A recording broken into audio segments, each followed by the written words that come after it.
chick, spend it all on shit that'll throw away each fall. We'll build that house up big and tall. There are many people who don't really understand what Christmas is really about and where it comes from. There are millions of atheists, agnostics, and even a lot of Christians who have really been misinformed as to what Christmas is really about. If you want to be able to share the true meaning of Christmas, it's vitally important to thoroughly understand its history.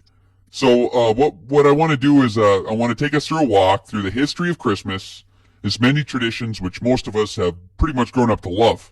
This you can all follow along in the dictionary, history books, world religion textbooks, the scriptures, the church fathers. Pretty much all the major religion, or all the different denominations will admit these things readily, some of them very proudly. Let's talk about the date of December 25th, first of all.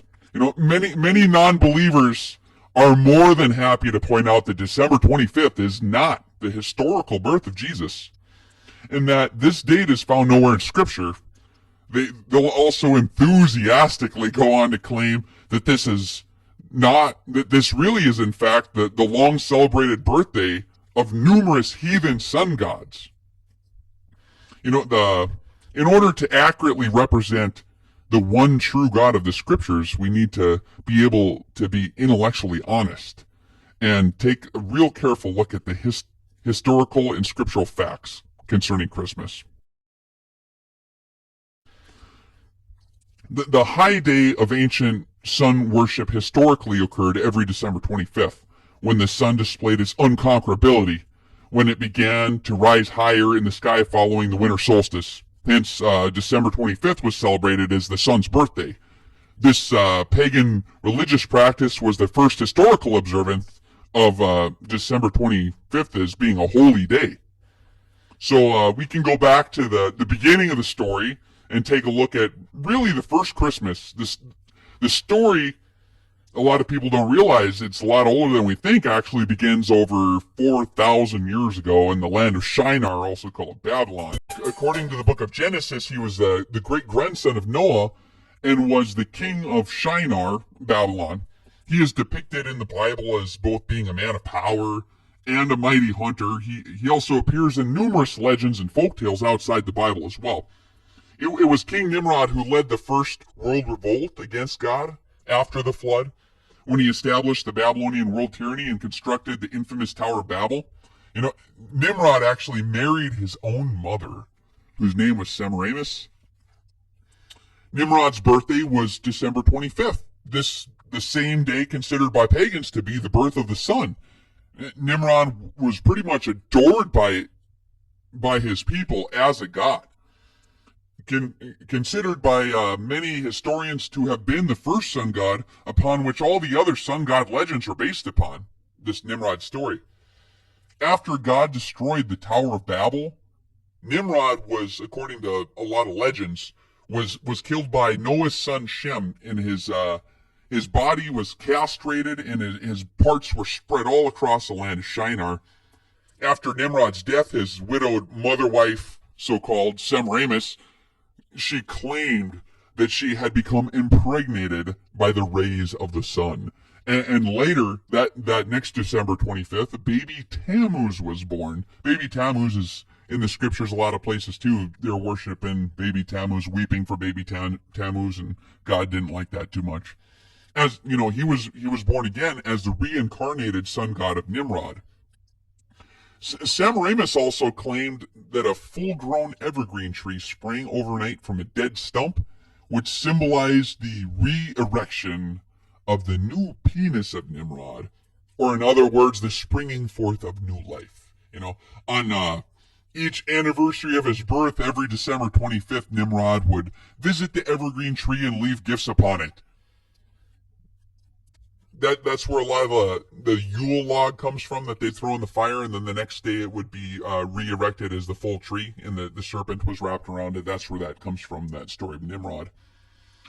In Egypt, after God confounded the languages at the Tower of Babel, the story of Nimrod, Semiramis, and baby Tammuz was spread across the earth in over 70 languages.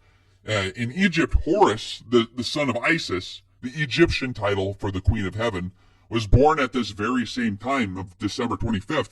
In accordance with the story of Nimrod, ancient Egyptians used to bring trees into their homes for their winter solstice festivals, in which children placed gifts at the bottom, and Sirius the dog star, really a representation of Anubis, was placed at the top of the tree. The Egyptians even dipped balls in gold and silver. They'd cut testicles off animals or sacrifices, and they'd hang them from their trees. It represented the testicles of their sun god Ra, like a fertility kind of deal. One of the early roots of the modern Christmas character Santa Claus was actually the god Molech, or Chemosh. Every December 25th on the ancient calendar, this is recorded in the Bible too, a public child mass or sacrifice was held. The head priest would stoke this iron image of the enthroned Molech with wood and burning pitch, and they'd turn it into this giant glowing red furnace. And then the people, they'd take and make a long list of the desires that they wanted, and they'd recite them to their god of prosperity, just before they put their infant children into the red-hot lap of the glowing red god. And he was wearing a Phrygian cap, too, just like Santa Claus, that Phrygian cap. That was one of the caps on the statues that they had there, too. A very interesting similarity. That's actually the roots of the Santa Claus character. Kind of sick, the priests would interpret revelations through the screaming of the burning babies. So they get these revelations from their god through the screams of these babies. Kind of sick.